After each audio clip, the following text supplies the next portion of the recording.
Before we get too excited here. Chris, chill out, man. Chill out. Chris, chill. Listen, chill. Hey, Chris, listen to me. Stop. Hey, Chris, chill. Listen, chill. Let me talk to him. This is one of those cases that forces a courtroom, and all of us watching, to confront a deeply uncomfortable question. What happens when a father believes the justice system has failed his children? Because what you're about to see isn't a crime driven by greed, jealousy, or impulse. It's a calculated, deliberate act of vigilante violence carried out by a man who believed he was protecting his daughters. Christopher Lee Ryan Carden tracked down two men he believed were responsible for abusing children and executed them. One of them was shot in the back of the head. The other killed in the same brutal sequence. He filmed it. He spoke about it publicly. And at one point, he even called himself a hero. But here's where this case twists into something far more complex. While behind bars awaiting sentencing, Carden cooperated with prosecutors, helping convict other violent offenders, including his own wife and multiple serious criminals. That cooperation put a target on his back inside jail. So now the court is weighing two stark realities: a double homicide driven by revenge and a defendant who also helped put dangerous people away. Today, inside this Michigan courtroom, Judge Michael R. Allsaver must decide how society responds when someone takes justice into their own hands. Is this a monster? A misguided father? Or something far more troubling? A man whose motives some might secretly understand, even while condemning his actions. Because by the end of this hearing, one truth will be unavoidable: empathy and justice don't always point in the same direction.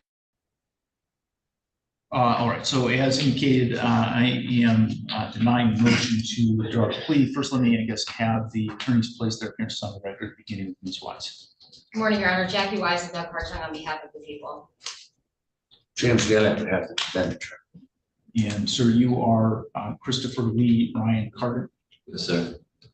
Mr. Carden, have you had an opportunity to read and review your pre-sentence report? I have. Have you had an opportunity to discuss that report with Mr. Daly? Yes, sir. Are you satisfied with Mr. Daly and the advice that he's given you? Yes, sir. Do you wish to explain or to challenge the accuracy or the relevancy of any of the information that is in your pre-sentence report? No, sir. Mr. Daly, does the pre-sentence report disclose any prior convictions in which there exist any known constitutional defects? No, Your Honor. The probation officer has calculated the minimum sentencing guidelines in this case to be from 365 to 600 months or life. Do you agree with that computation of guidelines? Yes, Your Honor. Ms. Wise, do the people agree with that computation of guidelines? Yes, Your Honor. Before the court passes sentence, Mr. Daly, is there anything you want to say on behalf of Mr. Carter? Your Honor. When Mr. Carden became involved in these incidences, I know there's speculation that he was the influence of amphetamines at the time because of his behavior. But personally, I believe that this was going to occur no matter what happened. Mr. Carden had created a situation where he had nothing left in his life except trying to protect his children. I'm not suggesting that he had done a good job of raising his children, and I'm not suggesting that he'd been the kind of father that he now knows that he wants to be, and in the future would like to have the opportunity to be a better father, grandfather, and to enjoy his family if he ever has that opportunity. But when this started out, Mr. Carden already came in with a very strong hatred and dislike for individuals that were abusing children. There's a young woman sitting in this courtroom today that when she was 11 years old and was being abused, Mr. Carden went over to her house and stayed with her and slept on the couch to stop that abuse from happening. So he has a long history of finding it very distasteful children are abused like that. And more importantly, in this case, the guidelines are correct as it relates to what the statute says they should be. But the other side of this, the bottom end of the guidelines, are still significant. And we would ask the court to ultimately consider a deviation and go by for a sentence below the guidelines. And there's good reasons for doing that, Your Honor. Mr. Carden, in the 2 years that he has been incarcerated in the jail, has testified numerous times in this courtroom, I believe in Judge Anselm's courtroom, and provided valuable information on capital crimes. There are other capital crimes that Mr. Carden is still going to continue to cooperate with, although and I understand when I say this, that after today, there's no way that anybody can force Mr. Carden to come back here, but he will. He will continue to complete what he has started at the jail. The downside of that is that it now appears as if he has been targeted by organized gangs that he has testified against in this court, and that in prison, they are looking to have him killed. And again, that's nothing the court can do about that. There's nothing that anybody can do about that.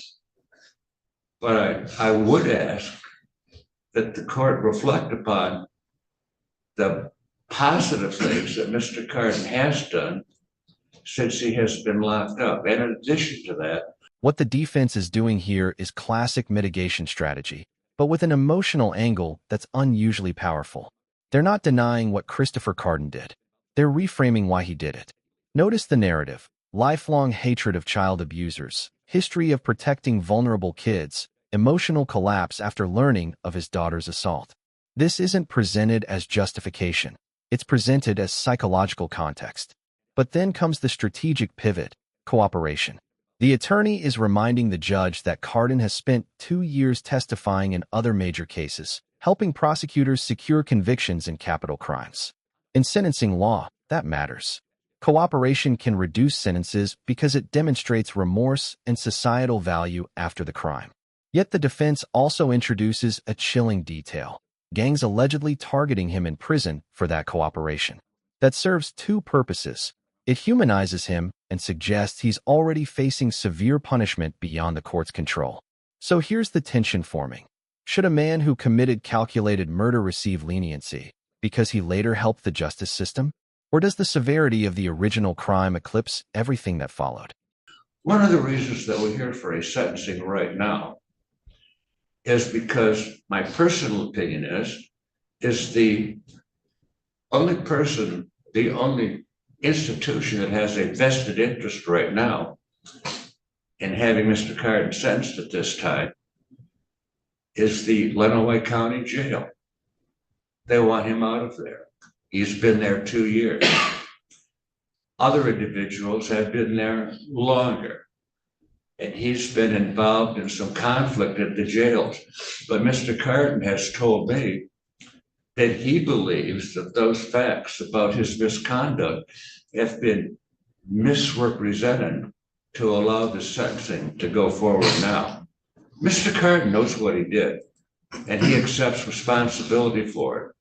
And I'm not sure that if faced with the same circumstances today, that he wouldn't engage in that same type of behavior today as it relates to his children and his children being assaulted. Mr. Carden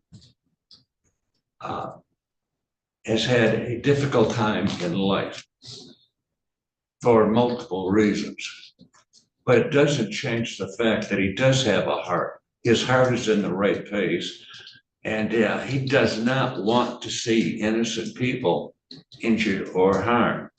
You take a look at Mr. Carden's record, and you're going to see he's never been involved in that kind of behavior. What he did should not have been done. Mr. Carden knows that it shouldn't have been done. But at the time he did this, Mr. Carden felt that he had no other way to protect his children. As it is, the mother is in jail for approximately 12 years, while Mr. Carden is looking at a sentence substantially longer than that. And but for the conduct of the mother of these children, Mr. Carden would not have been in a situation to act as he did. And we would ask the court to consider all of these things in passing the sentence. Thank you, Your Honor.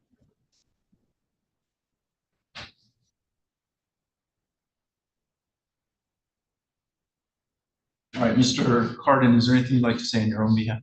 Yes, sir.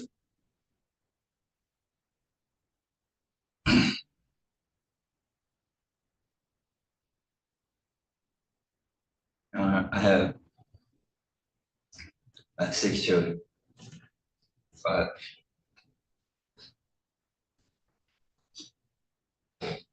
daughters and a son. They're all honor roll students. My oldest daughter turned her life around. She quit school at 15, went back to school, graduated. Now she's in a nursing program. My daughter Destiny, she graduates this year.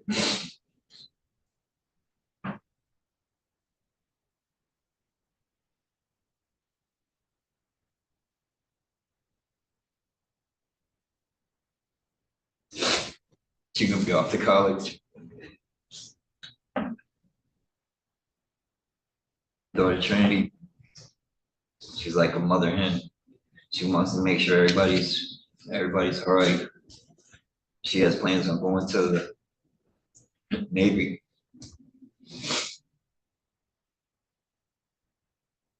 Destiny, Marie Danae, is my athlete, and I'm proud of her for being who she is. She knows what I'm talking about, and I'm proud of her for just being herself.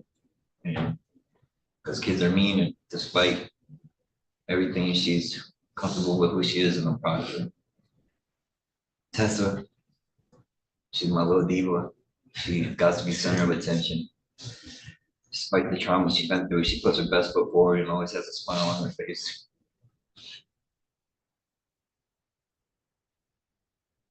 My son, I see so much of myself in him,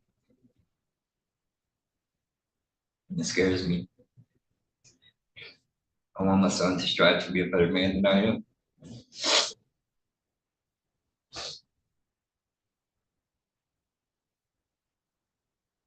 I want my daughters to make sure they marry a better man than I am. But all the trauma and everything my children have been through, they persevered and they're thriving right now. And I can't ask for nothing more than that.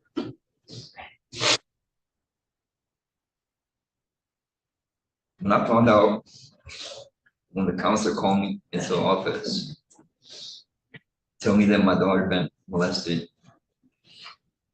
so many emotions run through me. Mostly guilt.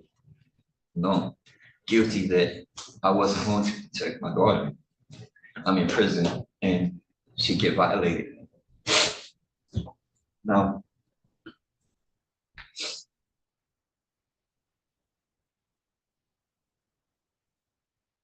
law says that I had ample enough time to think about my actions. And that's true. I did. I thought about it every day. I thought about and it fester and brew and boil over. You know, he said I had enough time to make a conscious decision, but there is a flip side to that coin. And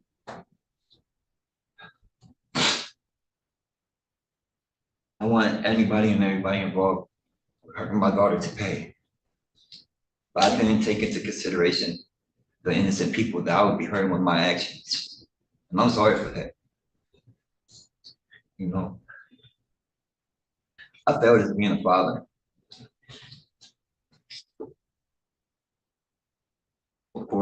could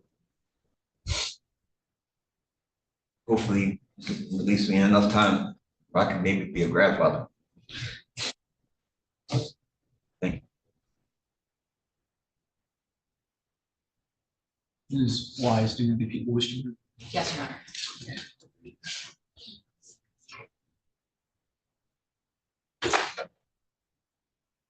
Your Honor, I think it's Vicki Raymond here. She's the daughter of Robert Raymond. She would like to address the board at this time. Hi. I'm not here to condemn you, to tell you're a terrible person. I know what you did was a mistake, but you did kill my dad and you shot him in the back of the head in a brutal, brutal manner, and you took his wallet and stole his car afterwards. I don't know if you understand that that's wrong. Yeah, he was a bad person. I didn't get along with him actually because he was missing for 15 years of my life, of my adolescence. So I feel bad for your kids because they're going to do the same thing I did, miss out on their dad for most of their adolescence. And it didn't turn out well for me. I have psychological issues. I have major issues with that. And then you went and trumped it and killed him, murdered him. I had to pay for a funeral. I totaled my car a week after because I ran through a red light because I was out of my mind. Like, one more thing that happened to me. No, my dad didn't molest me. No, he did not. Now, he went to prison for molesting somebody. That's what he was charged with. He did his time. He didn't go and he didn't testify against a bunch of other people to get out of his time. He did his time, and then you went and killed him before I could even make amends with him. And I don't think you recognize what you did because you think that the two people you killed don't matter. But they do matter. You can't just go around killing people because you think they did some harm to others. And I'm just really gonna pray for you a lot and your kids. You have a lot of kids. I have 3. You have more than me. But they're going to go through the exact same thing I did because their dad's in prison because you made poor choices. And that's just all I would like to say. Thank you. This is the moment that resets the moral center of the courtroom. Up to now, we've heard about Cardin as a father, a protector, a cooperator with law enforcement. But victim impact statements exist for exactly this reason, to bring the human cost of homicide back into focus. Listen to what she's saying. Her father was flawed, absent, even imprisoned, but he was still her father. And that's legally crucial. Criminal history, moral failures, even prior convictions do not erase a person's right to live. That's a foundational principle of modern law. When she says, you can't just go around killing people because you think they did harm, she's articulating the exact line between justice and vigilantism. There's another devastating layer here. She's acknowledging her father was convicted of molestation, yet still condemning Cardin's act. That removes the moral ambiguity the defense leaned on. It tells the court, even if he was guilty of terrible things, execution without trial is still murder. And now the courtroom is forced to confront the hardest reality of this case. 2 things can be true at once. A victim can be deeply flawed, and killing them can still be profoundly wrong.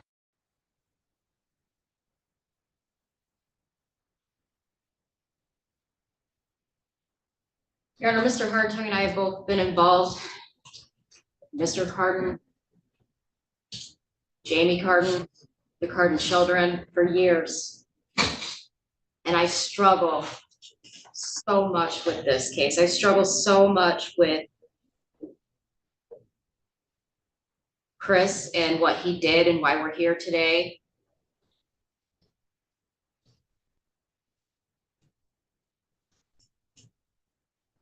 I've never seen a more planned out premeditated killing.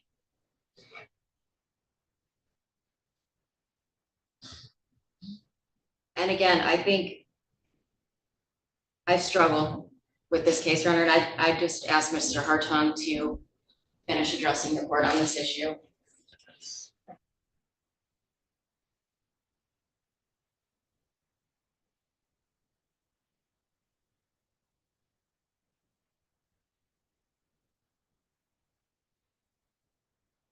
Tough situations tell us a lot about people and how they react. Mr. Carter has a daughter.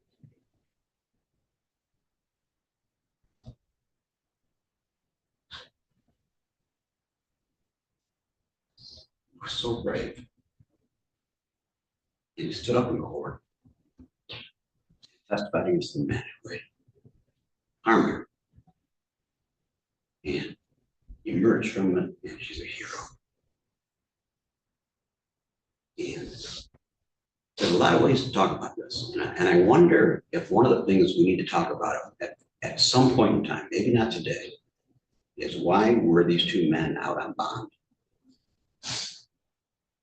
TSC first offenses against young children.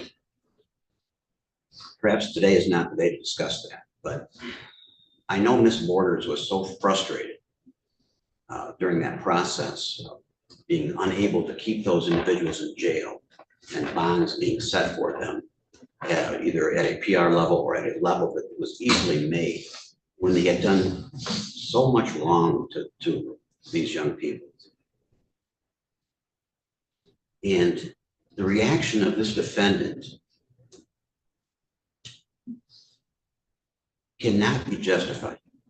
It can be understood perhaps, and maybe even explained, but it cannot be justified.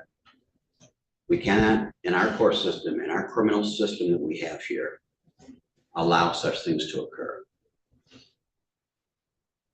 Ms. Weiss is correct. This is as premeditated a case of murder as we'll probably ever see. Good Lord, he filmed it.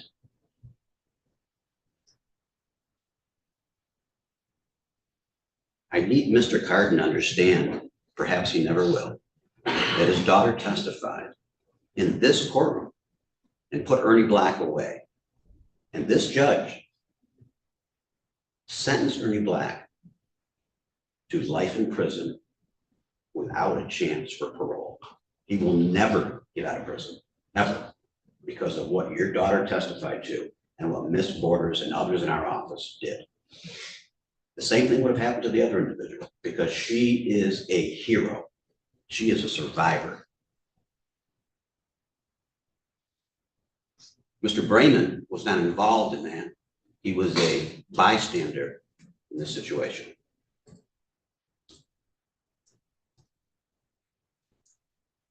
This court has faced a lot of different challenges and has a challenge here today. The guidelines are harsh and the guidelines are what they are. The PRV levels in this case are so high that it doesn't really matter. Mr. Card needs to know that I went to Mr. Jones last week and told him that one of the OV numbers was incorrect and 50 points was taken off the score. We have to do that. We're obligated to do that. But it doesn't matter because your PRVs are so high. It's because of all your previous criminal history. It didn't change the ultimate guidelines whatsoever. Now, we wanted Mr. Carden to testify in as many cases as he wanted to testify in, because as Mr. Jones points out, he is articulate. The court saw it today. He is articulate, he's intelligent, he speaks well, and he's brutally honest. Brutally. So much so that at the end of a preliminary examination that Mr. Carden testified in district court, and a very experienced defense attorney, not from this county, but a very prominent, experienced defense attorney, when he got done questioning Mr. Carden, leaned over to Ms. Weiss and myself and said to us, that man is the scariest mother effer I have ever cross-examined. He has not made good choices in his life. We know that. What do we do with him today? Well, he hasn't completed the task we wanted him to do, but he absolutely has assisted in cases. He assisted greatly in the case against his wife. He testified in that case. He assisted greatly in the Mauer murder case. That case wound up with him going to prison for 20 plus years. Something in that region. It was crucial what he did in that case. It wasn't as crucial in his wife's case because he has his daughter, the hero, who also testified in that case and did an outstanding job. But this court is faced with not only harsh guidelines, the concept of trying to fashion a sentence where in theory, that someone could maybe get out of prison in the future, and also people versus Posey case, which relatively recently tells us that not only does the court have to consider the guidelines, the court has to consider within the guidelines themselves where the sentence is going to be proportional. We're almost back to the days of Milborn.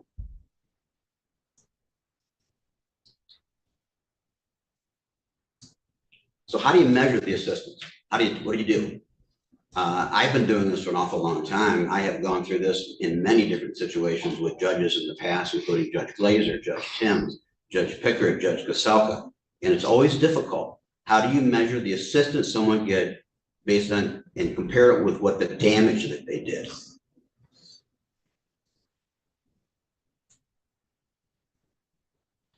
We are not opposed to him coming back and testifying again in cases.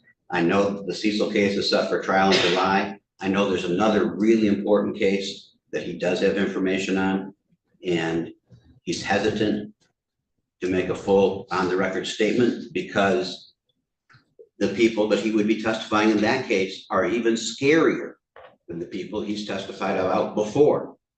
And if this man over here to my left is fear of reprisal against him or his family, we are talking about some very serious and dangerous individuals. I don't think, unlike Mr. Daly, I don't think he has got to the point where a downward departure in the guidelines is appropriate. Halfway, absolutely. Bottom quarter, probably. But I don't think he's completed the job that he set out to do. He indicated to us that he's going to do these things. And if he does these things, we will never oppose this court or any other court having all the proper information in front of them to sentence somebody. If that requires a resentencing at some point in the future, then that's what we have to do. But we want to make sure that this man is punished for the crimes that he did and receives some consideration for the acts that he has done to follow up. Some of these things that he has done, the cases would have been much more difficult to make. And I'm not going through each and every one of them on the record here today. It wouldn't be fair to Mr. Carden, but he's done valuable service to law enforcement. He's done valuable service to the prosecutor's office and the judicial system here in Mountain County. He's tried to make amends. He can't make amends for what he did fully. He's doing what he can.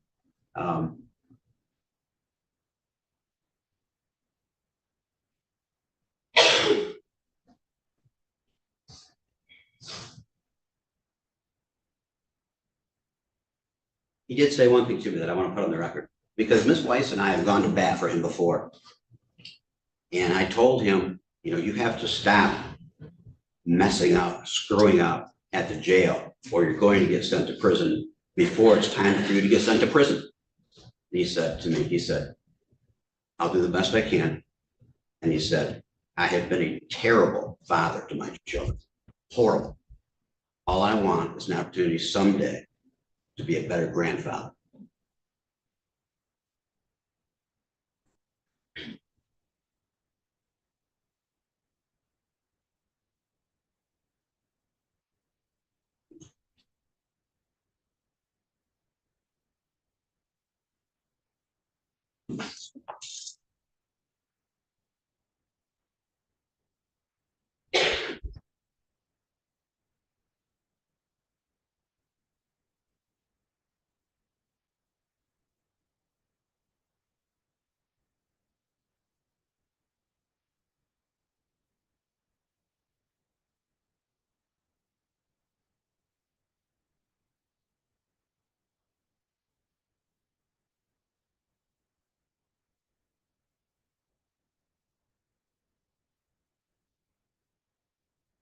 In determining the appropriate sentence in this case, the board's considered the seriousness of your offenses, your history, the principle of proportionality, statutory penalty, cost of confinement, report, recommendation of the probation department, as well as what's been said on the record here today. The criteria and reasons for the sentence are the nature and gravity of the offense, the discipline appropriate to its commission, terms against repetition by you and by others, vindication for the law, and the protection of society.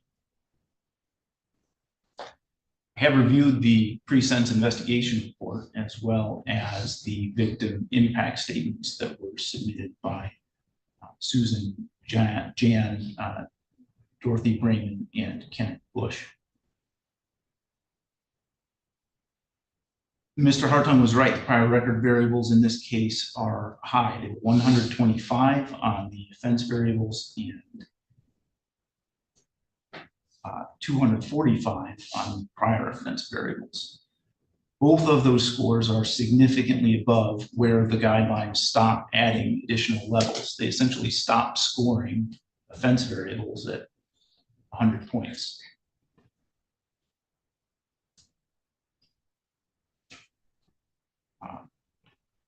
Mr. Cardin's were 245, about 150% higher than where they stop scoring at the upper limit. Mr. Cardin's 37 years old. He has 4 prior felonies and 16 prior misdemeanors. Convicted in this case of unlawfully driving away an automobile and 2 counts of second-degree murder. Mr. Cardin was on parole in the state of Ohio at the time those offenses occurred. And the pre-sentence investigation report also reflects that he has had serious substance abuse problems in the form of addictions to methamphetamine and to heroin. Mr. Cardin murdered 2 men, Samuel Compton and Robert Brayman.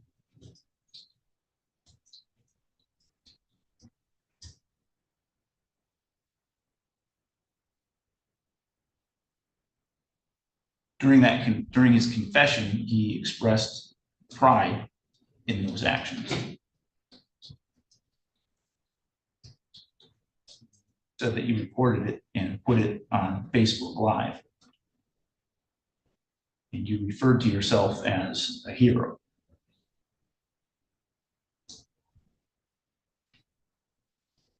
It was due to the belief that Mr. Cardin's victims were, at least one of them, was a sex offender who had harmed Mr. Cardin's family. Some may agree with that notion that the actions were justified or that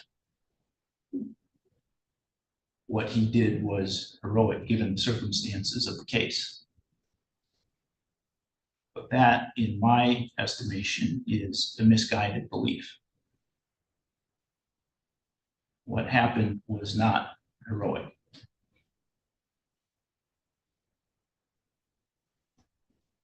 As you acknowledge today, your own actions contributed to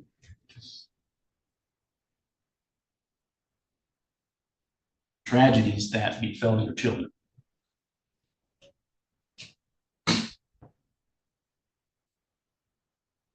And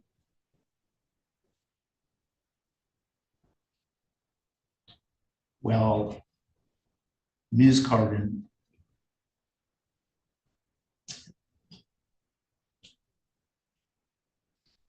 may have been the last person, the but-for reason that could have stopped it.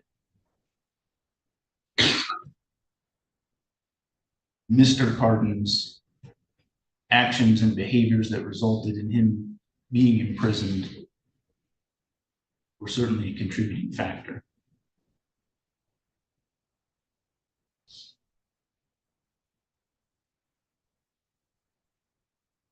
So to excuse or condone what Mr. Cardin has done would be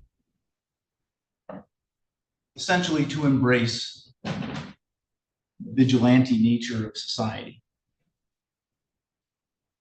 that when anyone felt appropriately aggrieved or wronged, they could decide when and where and what the punishment should be.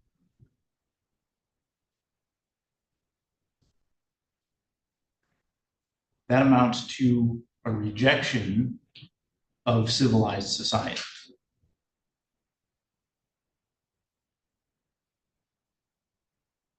Civilized society only works if we give up our right to do violence to other people.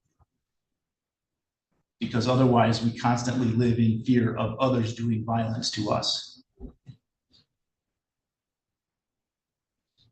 We're not living in a civilized society, we're living in a state of nature where we can be harmed by anyone, anywhere, at any time. And that would be nasty, brutish, and short, in the words of Thomas Hobbes. So while I can empathize with, or try to empathize, I can never put myself in your shoes and truly understand that, I'm sure.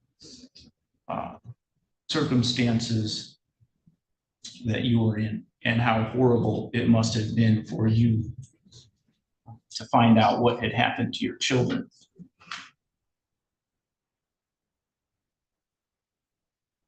We as a society cannot tolerate what you chose to do in response.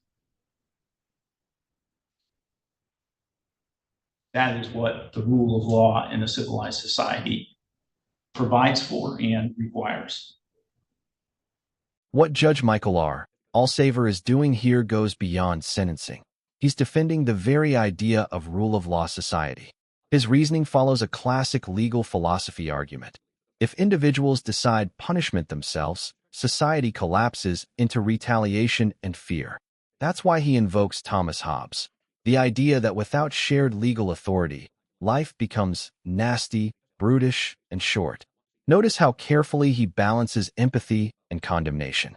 He openly acknowledges the horror of learning your child was abused. He admits most people cannot imagine that pain, but he draws a firm boundary. Understanding motive is not the same as excusing action. That distinction is the backbone of criminal law. And then comes the sentencing math. The guidelines here are enormous, effectively life equivalent. Prior convictions, parole status, and double homicide push the range into hundreds of months. Even with cooperation credit, the judge is weighing something he calls infinite damage: 2 lost lives and 2 devastated families. At this point, the outcome is becoming clear. The court may recognize Cardin's motives, but it will not legitimize vigilante justice.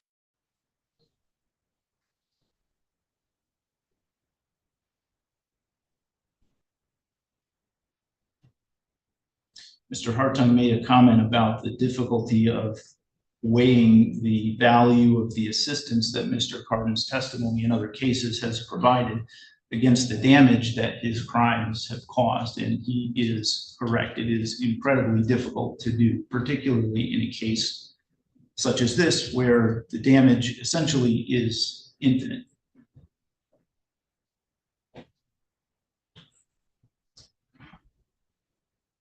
Two men are dead. They lost their lives under very violent circumstances. How does one measure that?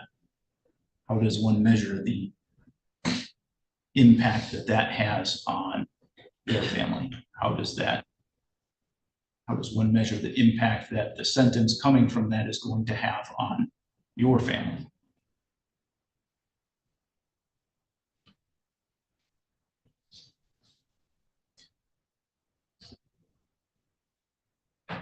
And I do believe that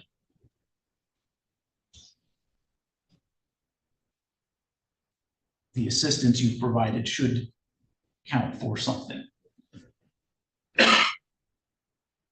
Again, we're counting against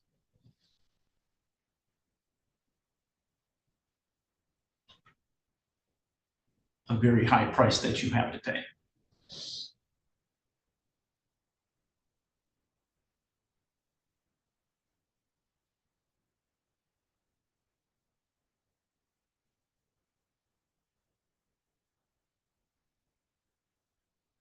High end of the guidelines in this case are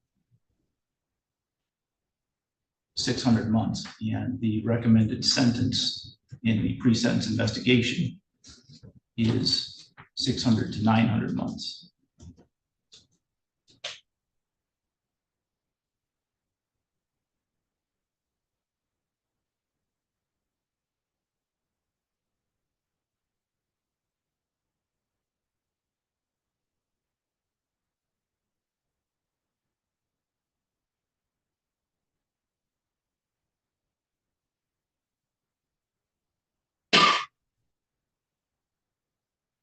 Think that when I try to look at the that analysis of weighing the two against each other, and also considering what I had said earlier, that a just and civilized society cannot tolerate what had happened in this case.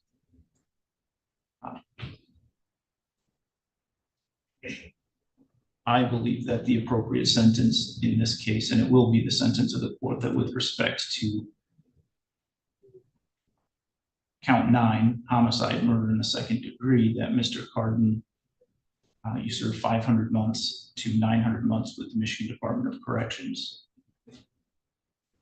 And the same with respect to the count 10, second degree murder charge.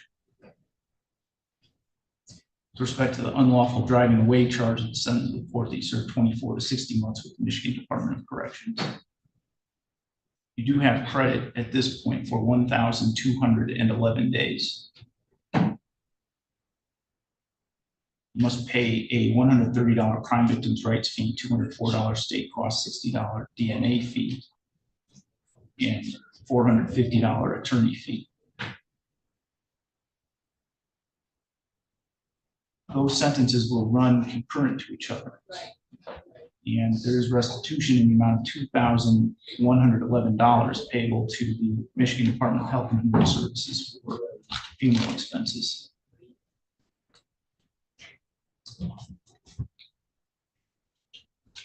So a just civilized society to you is having sex offenders running around? No, sir. A just record. My father's been a sex offender since 1990. He did his time. Sir, a just and civilized society. Before we get to it, Chris, chill out, man. Chill out. Chris, chill. Listen, chill. Hey, Chris, listen to me. Stop. Hey, Chris, chill. Listen, chill. Let me talk to him. He's not gonna do nothing. Let me talk to him. Chris, chill. Listen, Chris. Yes, we know. Listen. That was a monster. Chris. Chris. Thank you. Hey, I love you. I love you. All right, everyone. No matter how long it's No, I love you. You are the most. I love.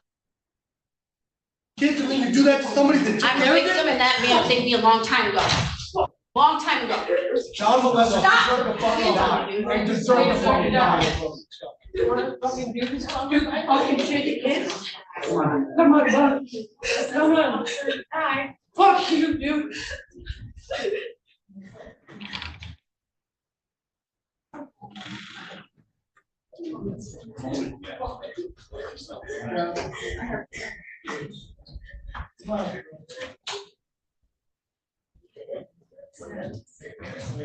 This court's fucking bullshit. Fuck this. Use that, deserve it. Come on. Absolutely. Yeah, you Back here. We all die. No, I do have Mr. Carden's notice of right to appellate review forms. I will give these to the bailiff to give to Mr. Carden.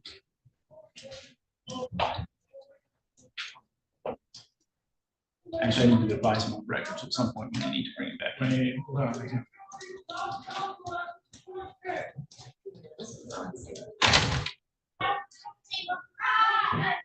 You can say, we need to get some people up here to take care of what's going on in the hallway. We need those people out. They have one assistant on the third floor. It tells us feel very safe here. You stay right where you are. Yeah. Okay?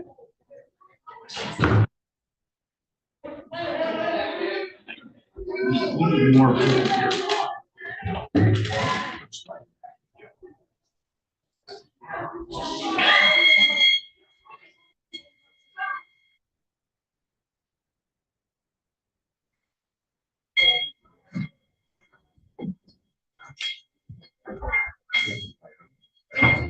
Recorded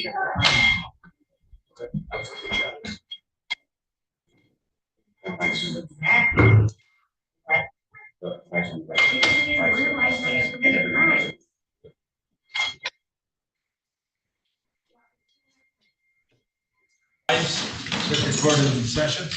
The Honorable Michael. James Seaman.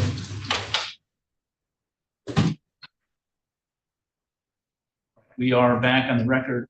Mr. Carden, you do have the ability to request an appeal of your sentence. Bailiff's going to hand to you 3 copies of a notice of right to appellate review and request for appointment of attorney form.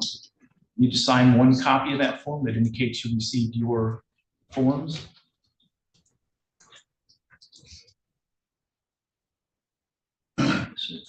Want to appeal your sentence, you need to fill out the other 2 copies of the form and mail those to the address listed in the form within 42 days. Nothing further? Record should reflect I do have a signed copy of the form from Mr. Carden placing that in the file. There's nothing further.